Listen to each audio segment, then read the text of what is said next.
من الشیطان الرجیم بسم اللہ الرحمن الرحیم یطاف علیہم بصحاف من ذہب واکواب وفیہا ما تشتہیہ الانفس وتلذ الاعین وانتم فیہا خالدون۔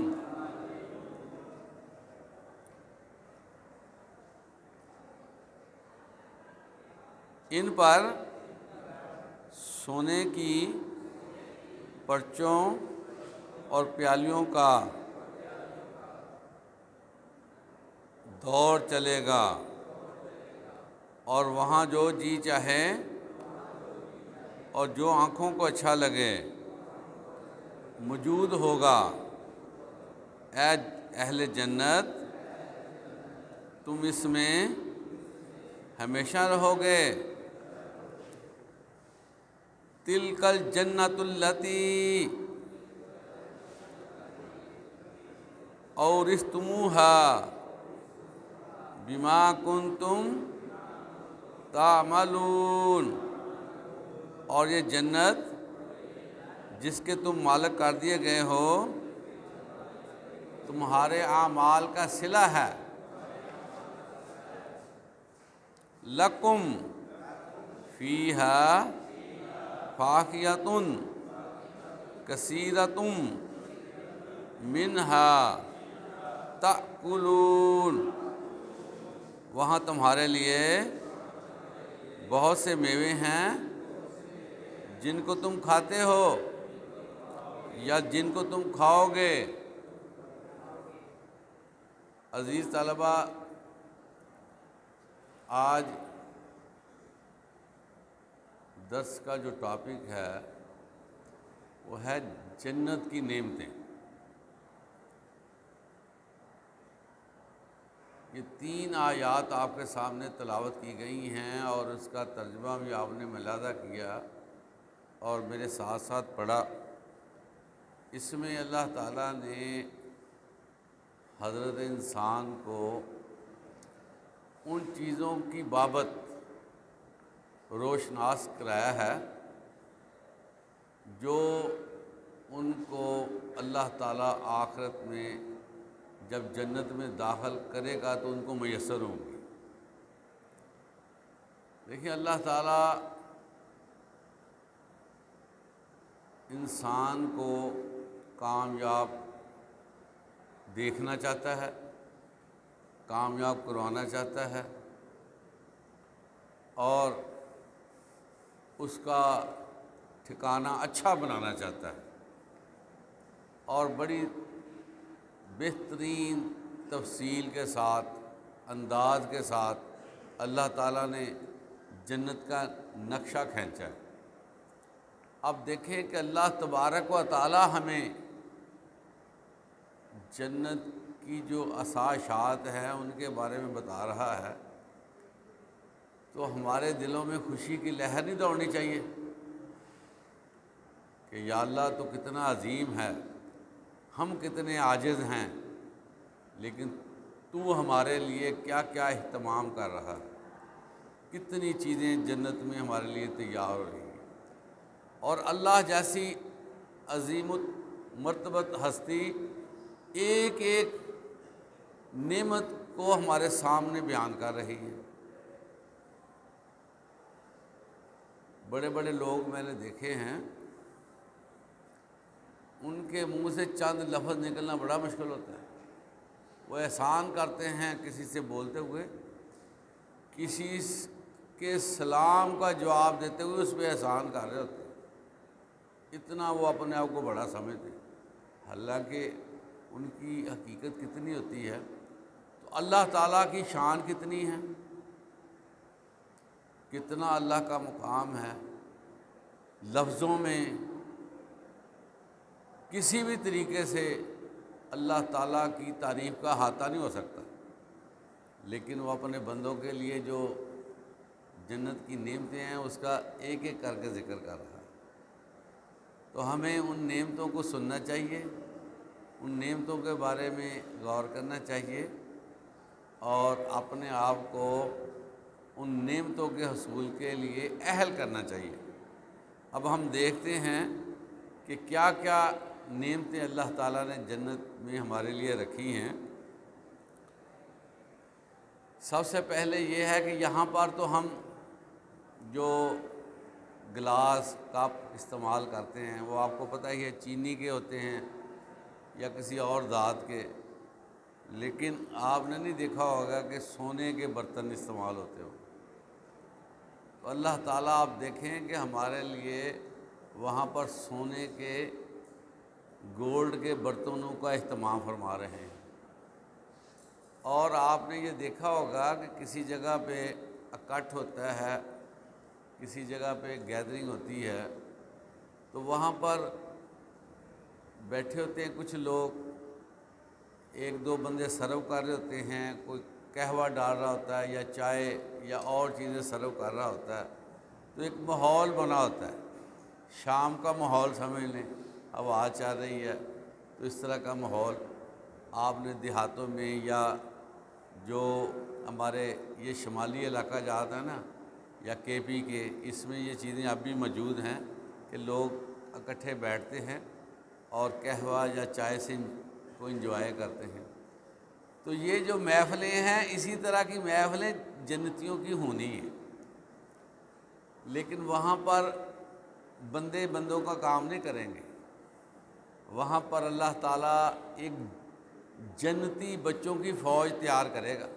تیار کیا کرنی، اللہ نے حکم دیا بن گئے، ان کو اتنے وہ خوبصورت ہوں گے اور اتنے چاق و چباند ہوں گے، اتنے جو ہے وہ مطیع ہوں گے کہ آپ کی خدمت پہ لگے رہیں گے، وہ آپ کو چیزیں پیش کریں گے اور سونے گولڈ کی پیالیوں میں آپ بیٹھے ہوں گے جنتی، وہاں پر یہ چیزیں آپ کو پیش کی جائیں گی۔ اور پھر اس کے بعد جو جی چاہے گا۔ اچھا، یہ جو جی ہے نا، جی جس کو دل کہتے ہیں، جی چاہتا ہے، تو یہ اللہ تعالیٰ نے انسان کے اندر کچھ چیزیں بھر دی ہیں، فطرتاً دے دی ہیں۔ مثلا گرمیوں میں ٹھنڈا اچھا لگتا ہے، میٹھا اچھا لگتا ہے، کبھی نمکین چیز اچھی لگتی ہے، کبھی فرائیڈ چیز اچھی لگتی ہے، مختلف ڈیزائرز انسان کے اندر آتی ہیں۔ دو دفعہ بندہ سالن کھا لے، گھر والوں کو کہتا ہے کہ یہ کیا سالن بنانا بند کر دیا ہے، وہی چیز بار بار دی جا رہی ہے۔ تو بندے کے اندر ڈیزائرز بہت زیادہ ہے۔ ہم ہیں غریب ملک، ہماری خواہشات ہیں لیکن ہمیں پتہ نہیں دنیا میں ہے کیا۔ لیکن آپ جب سعودی عرب میں چلے جائیں نا یا UAE میں چلے جائیں تو وہاں جا کر دیکھیں کہ کیا کچھ ہے وہاں پر، جو کھانے پکتے ہیں۔ اب تو ہمیں یہ فائدہ ہو گیا ہے کہ یوٹیوب پہ سارا کچھ میسر ہے، جتنے وہ کھانے اچھے اچھے کھاتے ہیں نا وہ ہمیں یوٹیوب پہ نظر آتے ہیں کہ یہ کھانے وہ بنا رہے ہیں۔ تو ہر چیز جو ہے وہ بہترین قسم کی دنیا میں موجود ہے، لیکن یہ چیزیں وجود میں کیسی آتی ہیں؟ انسانی ڈیزائرز ہوتی ہیں کہ میں یہ کھا لوں، میں وہ کھا لوں۔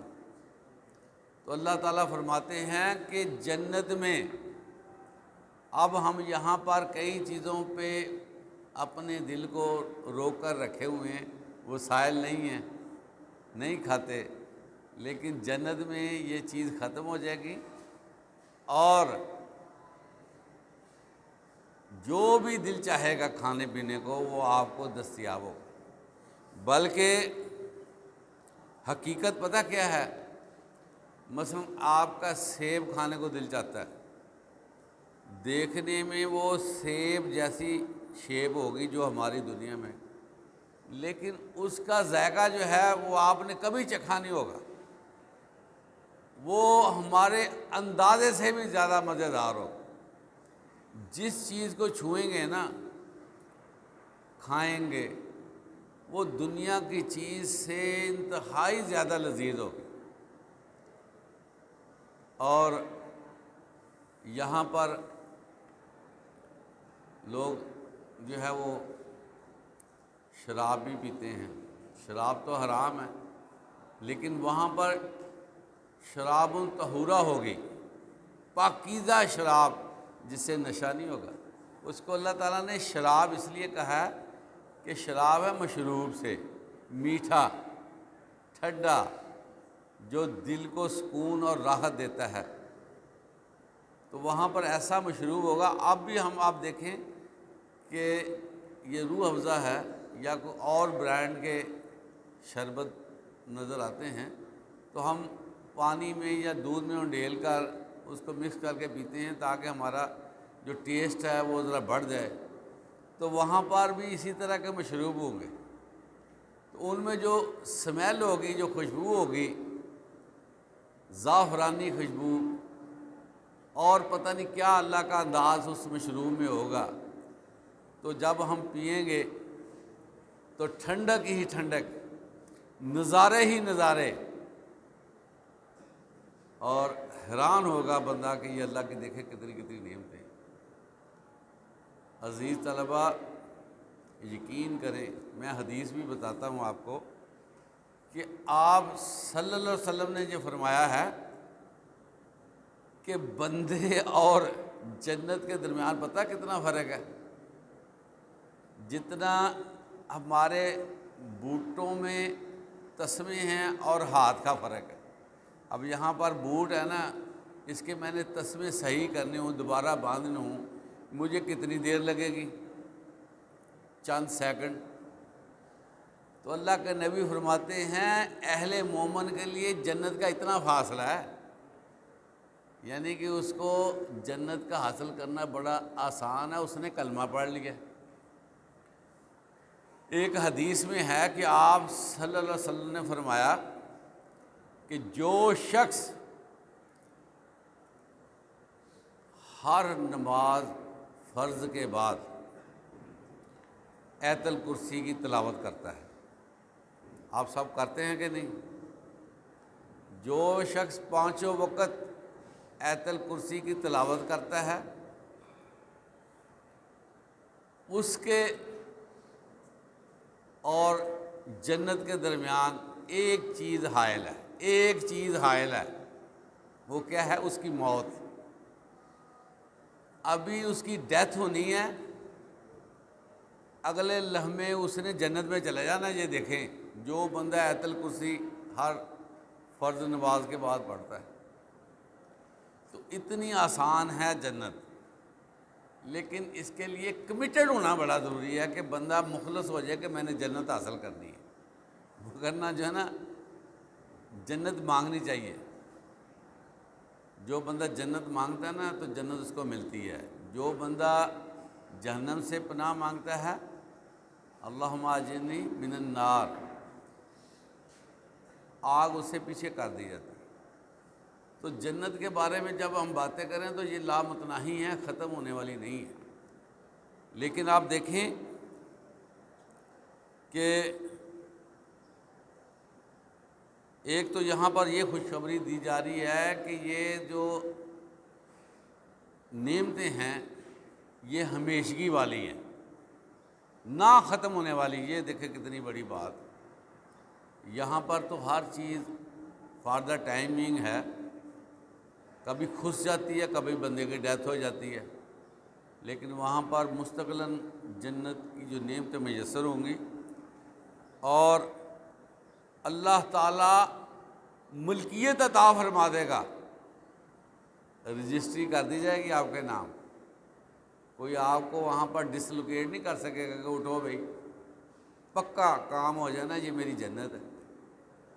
پھر بندے جو ہے نا جمعے کے جمعے دن بازار لگے گا، وہاں جائیں گے، اور واپس جب آئیں گے جو ان کی جنت ہوگی اس کو زیادہ خوبصورت بنا دیا جائے گا۔ وہ آ کر حیران ہوں گے کہ یہ نئی چیزیں ساری آ گئیں۔ بندے کا دل جو ہے نا وہ ویریشن کو چاہتا ہے، ایک چیز دیکھ دیکھ کے بندہ کہتا ہے نئی ہونی چاہیے، ہے نا؟ تو اللہ تعالیٰ نے اس ڈیزائر کو بھی مد نظر رکھا ہے، اس کا سیٹ اپ چینج کر دیا جاتا ہے، نیا انداز بنا کے اس کو جنت دے دی جاتی ہے۔ اور جنت کی ایک خوبی جو اتنی بڑی ہے وہ یہ ہے کہ یہاں بندہ اکتا سکتا ہے، جنت میں اکتائے گا نہیں۔ اچھا ایک اور بات کہ جنت میں بندہ اگر چاہے نا سونا تو جتنا مرضی سو جائے، وہ اس کی اپنی خواہش کے مطابق اس کو نیند دے دی جائے گی۔ وہ سویا ہے، اب دل چاہتا ہے نا کئی دفعہ سونے کو، سوتا رہے۔ تو یہاں پر ہر چیز کی لمٹ ہے، وہاں ہر چیز ان لمیٹیڈ ہے۔ جو بندہ چاہتا ہے نا، جنت کا مطلب ہی یہ ہے، میں آپ کو بتاؤں کہ آپ کی ڈیزائر کے مطابق جو آپ سمجھیں وہ آپ کو مل جائے گی۔ اور ایک بات جو آخر میں آ رہی ہے نا سامنے، وہ آپ کے لیے میسج ہے، یہ دیکھ لیں۔ اللہ فرما رہے ہیں یہ تمہارے اعمال کی عوض ہے، لکھا ہوا ہے نا، آپ خود ہی دیکھ لیں۔ یہ تھوڑا سا نا غور کرنا چاہیے کہ جنت کیسے ملے گی؟ اعمال کی وجہ سے ملے گی۔ نیک اعمال، گناہوں سے پرہیز، شرک اور بدعت سے پرہیز، اور دنیاوی علیشوں سے بچ کر رہنا۔ دیکھیں نا، کسی جگہ پر کوئی چھینٹے پڑ رہے ہوں یا پڑنے کا امکان ہو تو بندہ اپنے آپ کو سمیٹ لیتا ہے۔ تو دنیا میں بھی رہتے ہوئے گناہوں کے چھینٹے پڑنے کا امکان ہوتا ہے، تو اپنے آپ کو جو بندہ سمیٹ لے گا اس کو جنت مل جائے گی۔ سمیٹنا چاہیے کہ نہیں چاہیے؟ دیکھیں یہ میں آپ کو بتاؤں، یہ جو گناہ ہوتے ہیں نا، یہ جو گندگی ہمیں لگنے کا امکان ہوتا ہے اس سے زیادہ گندے ہوتے ہیں گناہ۔ یہ ہمارے دل پہ اسپاٹ بنا دیتے ہیں، کالے رنگ کا بلیک ہول۔ وہ پھر گناہ پہ گناہ، گناہ پہ گناہ، وہ اسپاٹ اتنے زیادہ ہو جاتے ہیں کہ دل سیاہ ہو جاتا ہے۔ پھر ہمیں نیکی کی پہچان نہیں رہتی، گناہوں کا اندازہ نہیں رہتا، چلے ہوئے ہیں۔ اور زیادہ تر جو ہیں یہ ہمارے ہاں یہ چیز بنی ہوئی ہے، سمجھ ہی نہیں آ رہی گناہ کیا ہے نیکی کیا ہے، دوڑ رہے ہیں۔ قبرستان میں جانا چاہیے، قرآن کا مطالعہ کرنا چاہیے، موت کو یاد رکھنا چاہیے۔ یہ جو نا یہ چیزیں ہمارے دل میں جو زنگ لگتا ہے اس کو اتارنے کے لیے۔ ہر چیز دنیا کی زنگ پکڑتی ہے، تو دل کا زنگ بھی ہوتا ہے جو گناہ ہوتے ہیں، یہ کینسر ہوتا ہے، کینسر گناہ۔ اور یہ قرآن، یہ موت کو یاد کرنا، قبرستان میں جانا، یہ جو ہے نا یہ زنگ اتار دیتا ہے۔ اول تو میرا خیال جو ہے زنگ لگنے نہیں دینا چاہیے، ساتھ ساتھ بندہ ذکر کرتا رہے، اللہ سے معافی مانگتا رہے۔ تو میرے بھائیوں، آپ جو ہے نا عمل پہ ترجیح دیا کریں، نماز کو نہ چھوڑیں کسی صورت میں۔ یہ میں آپ کو بتا دوں، نماز جو ہے ہر چیز کا منبع، سیدھی سی بات ہے، ہر چیز کا معاملہ نماز پہ ہی آ جاتا ہے کہ نماز پڑھی ہے کہ نہیں پڑھی۔ اللہ تعالیٰ ہمیں جو ہے نا وہ جنت کے لیے محنت کرنے کی توفیق عطا فرمائے۔